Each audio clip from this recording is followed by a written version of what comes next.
You very rarely respect someone and don't like them, but you can like someone and not respect them. And when I heard that, it really changed my perspective on it massively. And I thought, instead of leading from a place of I just want everyone to like me, I now lead with I just want everyone to respect me.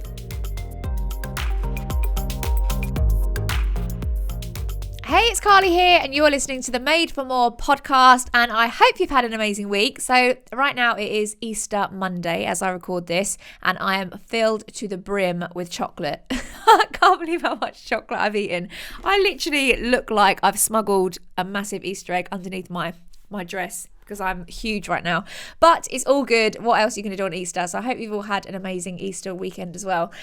But I wanted to hop on here today. I've got a little solo episode for you today, and I'm going to be talking to you all about leadership. Leadership is actually one of my favourite topics to talk about. I think it's a fascinating subject. I think people are fascinating. And over the last 7 years of building my network marketing business, I've learned so much about leadership. To be honest with you, a lot of it I've learned from doing it wrong and figuring it out and thinking, oh, I didn't do that quite right. But leadership is just an ever-growing skill. I don't think you ever are just a top level 5 leader and that's it. You have to keep growing that skill. And I think it's just a fascinating subject. So even if you're not in network marketing, if you are in an industry where in the future you may take on employees, or you may have other people working with you, or maybe you're even just going to outsource parts of your business to other skilled people, this is a really important topic, so I'm really excited to share it with you. But first of all, this week I've taken my own advice, and I've been optimizing and having a little audit of my Instagram since I've been doing my Instagram course. It's really got me thinking about Instagram and what I want to do with it and how I want to grow it and everything like that. And so I've decided that I'm kind of separating my two Instagram pages a little bit more. So at the moment I've got my Carly Myers lifestyle one, which started out as personal back in the day, and then I built up my network marketing business through it. So I really kind of ramped that up, and that was amazing. And to be honest, if you're in network marketing, building a Instagram page and combining it with your lifestyle, I think is a really important thing to do, because network marketing is a lifestyle business. It's about showing, how you build it in your lifestyle. So I really wanted to do the two like that. But then since I've been, bringing in the other parts of my business with my courses and my coaching and my podcast, and I really am at a point where I'm looking to massively scale my other side of the business. I was kind of doing that on my personal one, and I was thinking, God, I'm literally hammering the business here and I'm not really showing much of my life. So I've moved everything over to my Made for More pod one. So anyone listening, if you are loving all of the business stuff and hearing about my courses and my tips and my IGTVs and my all of that fancy stuff, if you're here because you really want to learn, then definitely make sure you're following at Made for More pod, because that is where I'm going to be giving so much value over there. If you love hearing my review of white chocolate and strawberry Cocoa Pops, and if you love hearing what me and Frankie have been up to and seeing the progress of my bump, then definitely head over to Carly Myers Lifestyle. And obviously I'm going to have my network marketing stuff on there as well, but I'm just kind of splitting the two. And also I've seen this as a little challenge. So my podcast one at the moment has got 927 followers. My personal one has got 16,700, I think.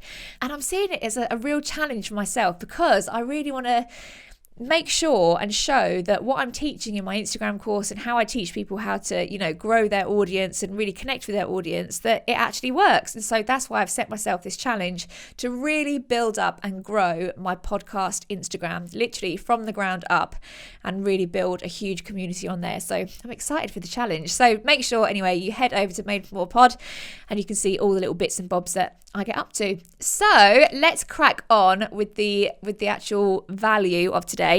Like I said, I'm going to be talking to you all about leadership. If any of this resonates with you, if you feel like you get some light bulb moments, which I really hope you do, if you feel like you get some moments, definitely take a screenshot, add it onto your Instagram, tag me at Made for More pod, and let me know what bits you're absolutely loving, because I love hearing what bits you're resonating with. And also let me know if there's any episodes that you're dying for me to do. If there's anything that you're like, oh, I just wish Carly would talk about this, please, I'm always open to suggestions. So please reach out to me and let me know. And I'd love to, make sure I cover it on the next episode for you. So I want to give you 8 of my top tips in leadership. Because like I've said, a huge part of network marketing is about building a team and about building leaders. It's actually not even just about you being a good leader. It's also about you creating leaders within your team as well. But this is also relevant for so many other businesses. And learning how to be a good leader I think it's a really hard skill sometimes, and lots of really simple things can get overlooked, but it's a really, really important one.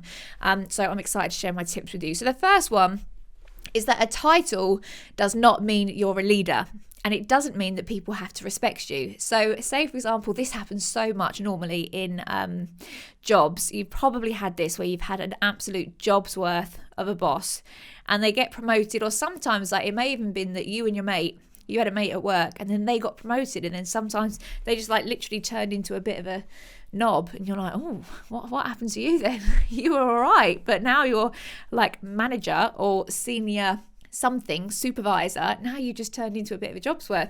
So this basically, that is a positional leader. It's someone that now defines themselves as a leader because they have a title.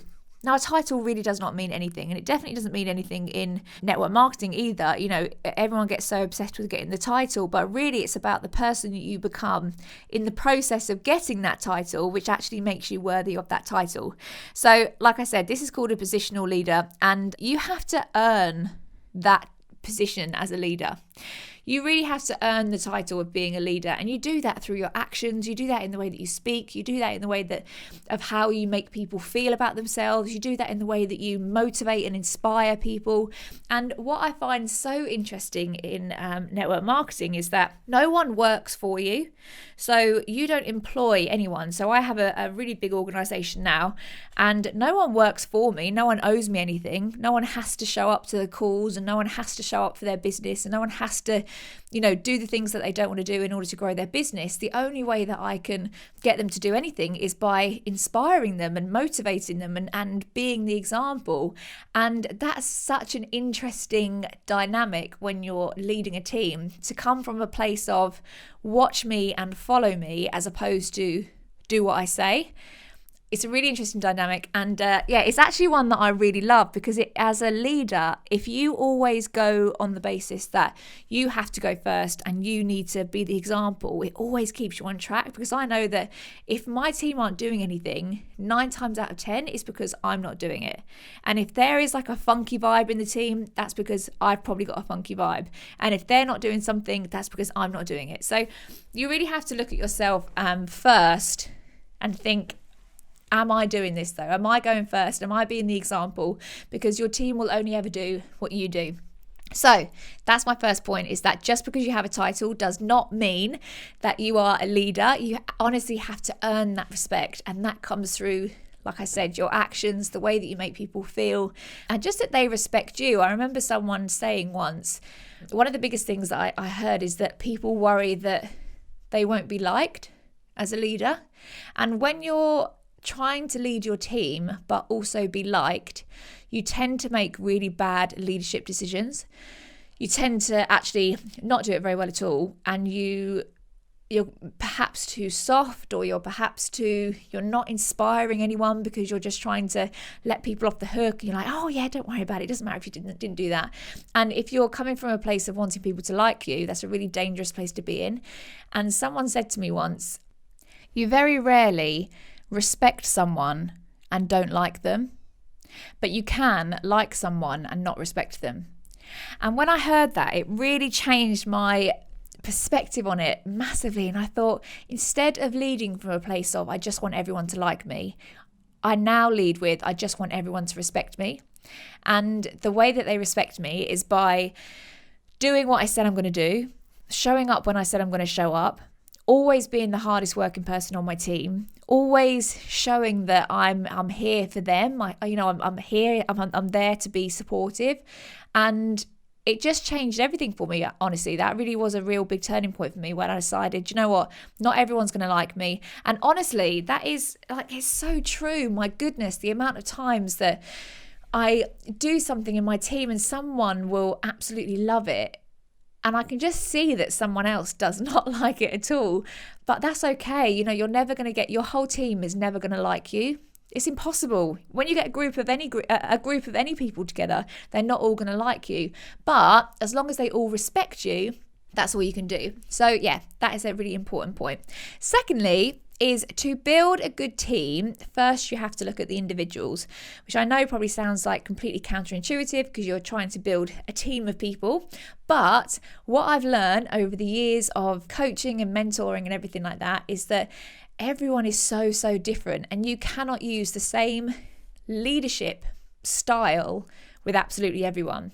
So for me, I kind of like that tough love. Like if someone pulls me up on something and is like, come on, Carly, you need to step it up. You're not doing this well enough, blah, blah, blah. It does make me step it up. And I think I've got that in me from my dancing days. It was tough love as a dancer. You very rarely get someone say, you're doing amazing, you're so good, blah, blah, blah. And so you kind of get used to that tough love, and it really does motivate you. But I know that there are people in my team that do not work like that. And if I try and give them the tough love, I'm going to absolutely just tear them down. Their self-esteem and their self-worth is going to be absolutely crippled if I talk to them in the way that I'm actually empowered when someone speaks to me. So learning about each individual person and what motivates them and how they want to be spoken to and what motivates them is so important, because when you look at the individuals and you think, how do I get the best out of this person? What is it that drives that individual? What is it that's going to make that individual feel so empowered that they work their arse off to get to where they want to get to? And also tapping into their why as well. Everyone is building their business for very, very different reasons, and it may be different to me. When I first started, I did everything because I just needed more money. And so when I was first starting out and I was first coaching, I was always talking about money. I was always talking about how you can make more money and blah, blah, blah, blah. And I was talking about being poor. And then people joined my business who actually weren't doing it for the money. Some people were doing it for the community, or some people were doing it for, the personal development. People were doing it for very different reasons. And so that was a big shift for me as well, when I realized actually talking about the things that I want is not always going to motivate everyone else. So I really need to take the time to get to know each person in my team and figure out what it is that's motivating them and figure out what it is that they're here for. And also, when you start to get to know people better as well, you can figure out and be a bit more strategic about how they affect the dynamics in your team. So say, for example, I've had times in my business where the energy and the vibe, like in my WhatsApp group, and the vibe of the team was a bit off. It was just a bit flat, and nothing was really moving and shaking. And then I brought in one person, and they were a high vibe, massive contributor, just really loved being in the thick of it all, and it changed the whole dynamics of my team. And I knew that would happen. I knew that that's what the kind of person I needed to bring into my team in order to shake it up a bit. And so understanding the individuals and understanding what part they play within a team is also really important, because if you have loads of people in your team that are really shy and struggling with self-belief and struggling with confidence, and then you bring in this absolute powerhouse, red, competitive, fiery energy, it doesn't always sit well. But actually bringing someone in that was just like, this person that I brought in, she was so high vibe, everyone absolutely loves her, and it completely changed the whole dynamic of my team. So to build an amazing team, you need to look at the individuals, think about how you can get the best out of each and every single one of them. Even if that may be a different leadership approach to what would motivate you, it's about understanding what motivates them, and then figure out how each individual affects the dynamics of your team. Number 3 is that you have to lead the team and go first. So if you kind of drew this out in a drawing, it would be you at the front. Like, those films, Kurt always makes me watch these, like, I don't know, these dogs in Alaska that end up pulling this guy around the mountains. I don't know, he just loves those films about dogs in Alaska. I don't know what it is. Anyway, and I always think of the fact that they have like the strongest dog at the front, don't they? And they're like pulling it. And that's how you want to be. You want to be at the front, pulling your team and leading your team, as opposed to being at the back and just kind of like barking orders and just being like, come on, go faster, do more. You want to be at the front going first. And that's something that I always recognize in my team. I recognize when leaders are going first and they're showing up and they're doing the do and not just expecting their team to do everything. And it's really important that you think, am I asking my team to do something that I would not do myself? That's a really important one to think. Am I doing this myself? If whatever it is that you're wanting your team to do, whatever it is that you need to change in your team, ask yourself first, am I doing this though? Is this coming from me? Or am I just expecting them to do the dirty work while I sit back and watch? And I've definitely been in that place at the beginning of my business. When I promoted to the first level, I literally thought I could just sit back and chill, and then my team would just organically build themselves and I could just sit on a beach, with my Mai Tai and have a delightful time. And that isn't how it works. So I then realised very quickly, wow, if I want this business to grow, I need to grow this business and I need to go first. And so it is always so true. If my team isn't doing something, it's always because I am not doing it. And as soon as I step up and I start doing it, that's when they go.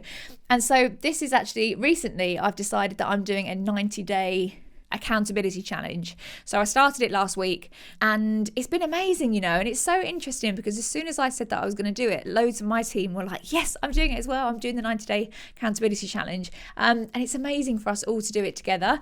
And the accountability challenge is actually I basically created 3 non-negotiables that I will do every single day for 90 days. And after 30 days, we stop. We have 2 days where we party and not party because we've got nowhere to go, but just buy something nice for yourself or treat yourself or celebrate, and then we reset and start again. And the 3 non-negotiables are not crazy things. It's not anything, oh my God, I've seen that exercise thing going around, that 75 hard, where it's like exercise outside and then exercise inside and then do this and then pick up your car and, lift it above your head and all that crazy stuff. I know it's not as drastic as that, but right now that's how crazy it feels to me. But my 3 non-negotiables, they're actually really, really simple, but I know that I can commit to them every single day. And so, yeah, if you are in a place of feeling like you just want to, commit to something and be consistent, then join me in my 90-day challenge. It's very, very cool. And I'm loving doing it with my team. Anyway, I went off on a tangent then, but I wanted to say, why was I saying that? Oh God, I don't know. I've got baby brain. But I wanted to say that you have to go first, basically. You have to put it out there and say, this is what I'm doing. Follow me or don't, but this is what I'm going to be doing. So that was number 3. Number 4 is that a good leader will step aside and let their team shine and will actually encourage them to be better than them. So this very rarely happens actually in jobs, like in corporate jobs, because lots of leaders feel threatened. They feel like their position is threatened if they are like leading people to be better than them. So a lot of the time they'll get their team to do something and then they'll claim it as their own work, or, they're never really the ones kind of shouting about someone else. But this is actually one of the best things about network marketing, because in network marketing, you want someone to be the same level as you. You want to, promote people up and get loads of people up to that same level, which is incredible. So it means that you can massively empower people to be better than you. And actually being a leader of a great team is not about you being in the spotlight all the time, like, hey, look at me. It's actually about you stepping aside and saying, hey, look at my leaders, look at my team are phenomenal, look at these amazing people, look what she's done, look what he's done, look how good he is at this. And that's really what being a great leader is about. It's about shining the light on other people and empowering them to be better than you. Like, you have to let your ego go when you're going to be a good leader. Your ego has to sit on the side and you say, this is not about me, this is actually about everyone else in my team. So that's a really important thing to remember. And if you feel like you are running your own show, like there's definitely been points in my business where I felt like I was running the Carly show and it was all about me and I wanted to be at the front of everything, but you just can't. It's pointless. Like, who is winning? Like, you might be in the spotlight, but who else is winning? And if you're really doing this because you want to help other people build massive businesses and you want to help them create the life that they want, it cannot be about you. It has to be about everyone else. So stepping aside and letting other people shine is so important. Number 5 is that you have to keep growing. So you can actually only lead people up to the level that you are as a leader. So say, for example, if you kind of, you've got yourself a team and you're doing a little bit, but you don't keep growing your own leadership, then you're not going to promote people to that amazing level of leader. You're also not going to attract people into your business to that amazing level of leader. So you have to keep growing your leadership skills. And like I said, you never really just make it and you're like, yes, I have made it. I am an exceptional leader and this is where I stop learning. Honestly, the amount of things that I learn as a leader on a daily basis, and like I said, a lot of the time it's from doing things wrong or making a mistake or trying something and thinking, oh, that did not work. Or speaking to someone and in a certain way and thinking, oh, that did not resonate. That did not land how I thought it was going to land. And, there are people in your team and in your business that will be sent to you that will teach you such valuable leadership lessons, and trying to see the gratitude in that is really important. So sometimes something will happen in my team and it's challenging and I think, oh, that was a good lesson in leadership.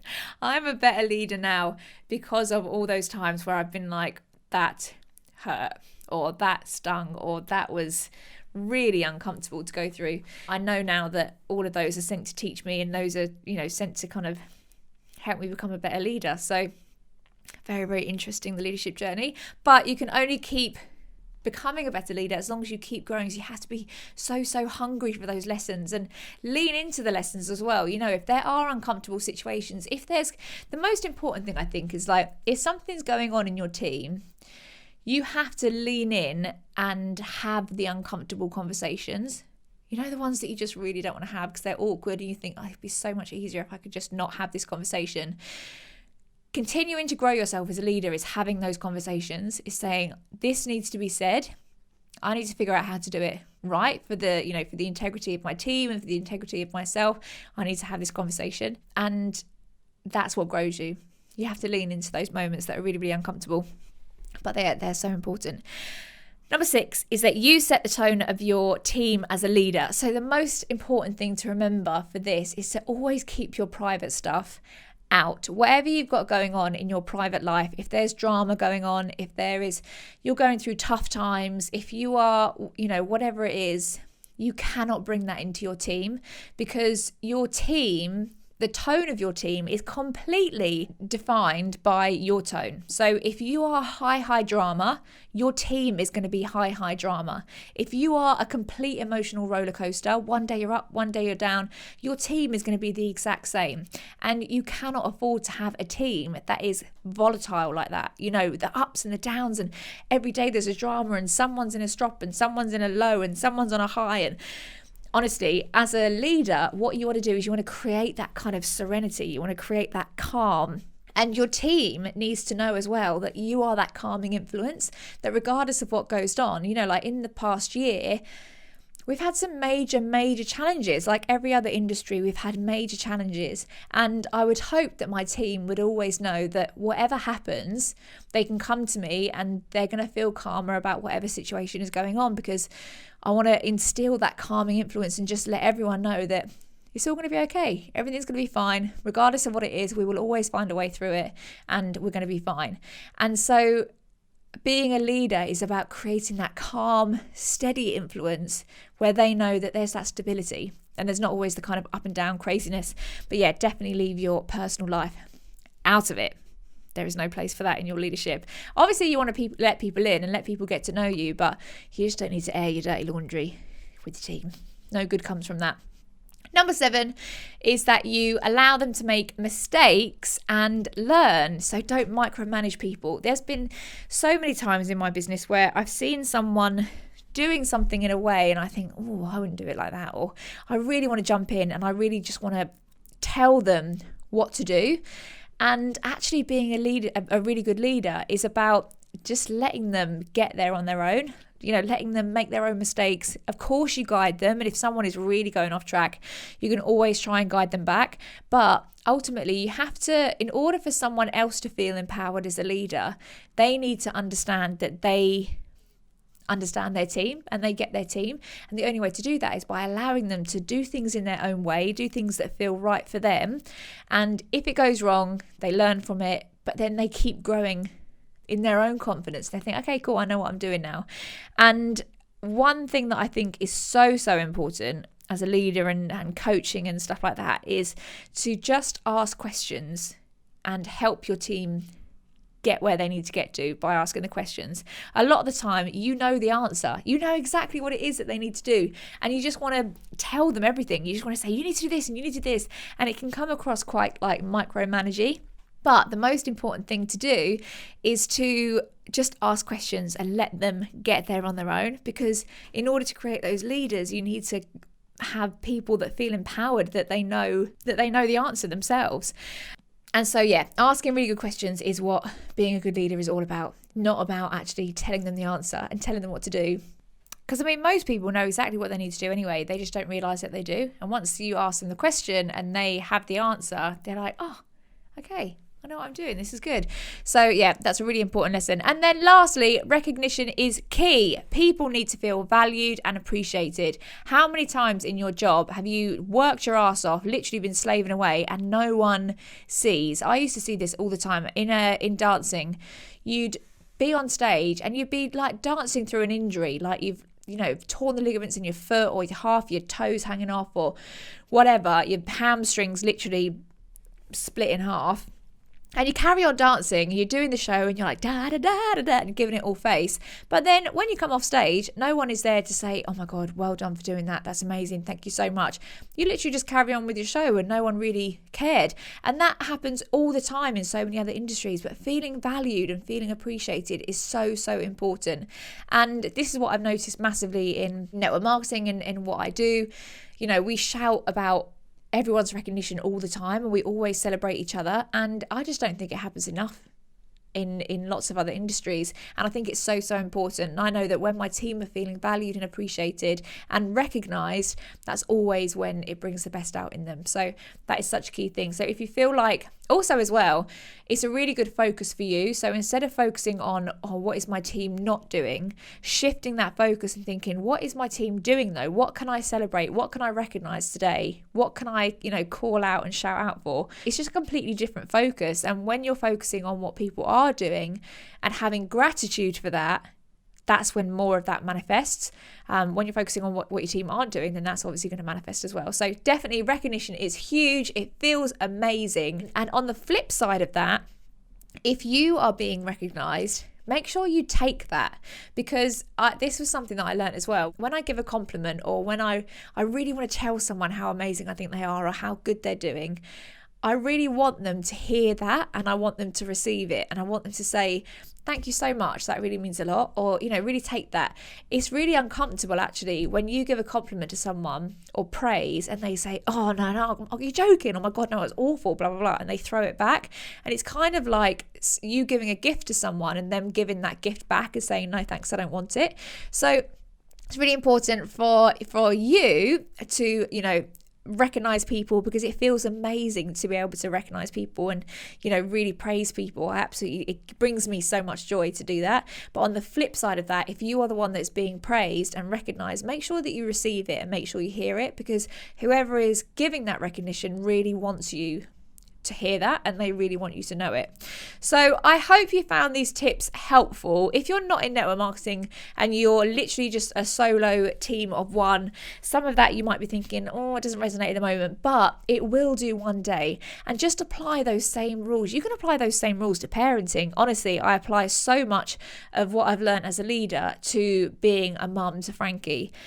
I try and recognize all the great things that he's doing. I keep trying to learn all the times that are challenging and hard. And I think, oh, that was testing. I try and learn from it and think, okay, what was my role in that? Like, how did I affect that? Or, how could I have made that better? I try and understand him as an individual, and I don't think of myself as a kid or what I would want or, what's best for me. I try and think of him and I try and think of it from his viewpoint. I'm not saying that I always get this right, because I definitely don't. Yeah, it's just the things that you learn as a leader they completely go hand in hand with being a parent. They're both as testing as each other, to be honest. But I'm grateful for both roles. So thank you so much. I really hope you've taken something from this. I'm excited for you to build amazing teams, because especially in network marketing, when you do start to build a team, it is when the whole game changes and it becomes about so much more than just you. It's so much more than just you selling products and marching on your own. When it becomes a team and it becomes about helping and inspiring other people, that's a whole different ball game, and it is so fulfilling. So thank you for listening. I can't wait to get back to you next week with some more juicy stuff, and I really hope to hear from you in some of my DMs on the Made for More pod. Thanks guys, speak to you soon. Bye.